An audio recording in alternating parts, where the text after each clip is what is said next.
В Белграде сербские пенсионеры протестовали против намерения властей сократить расходы бюджета, в том числе за счет значительного снижения многих пенсий, вплоть до 20%.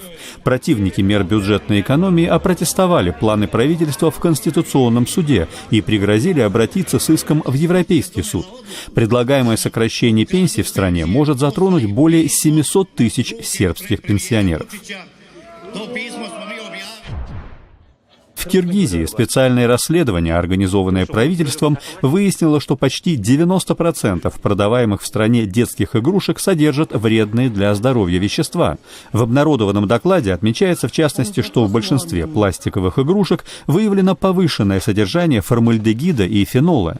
Подавляющая часть продаваемых в Киргизии детских игрушек завозится в страну из Китая, в том числе по неконтролируемым торговым каналам.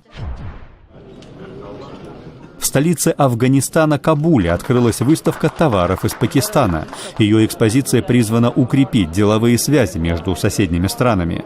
Министр торговли Пакистана заявил, в частности, что Исламабад намерен оказывать большую поддержку афганским компаниям, работающим в Пакистане. Здесь же, в Кабуле, открылась и выставка карикатур, организованная независимой медиагруппой «Килид». Их тематика затрагивает наиболее значимые политические и социальные аспекты жизни в Афганистане после падения в стране в 2001 году власти талибов.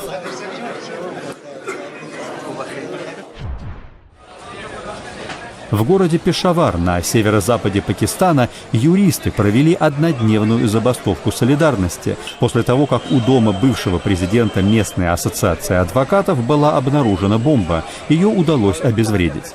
Юристы призвали власти обеспечить им большую защиту после серии нападений, включая убийство в марте в Пешаваре известного адвоката. Это расстояние между бордюрами обозначает...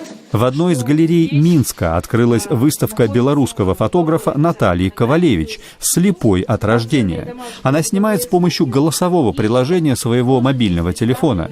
В экспозиции выставки фотоработы Натальи Ковалевич сопровождаются акустическими, тактильными и обонятельными элементами, компенсирующими для невидящего человека восприятие окружающего его мира. Я хотела донести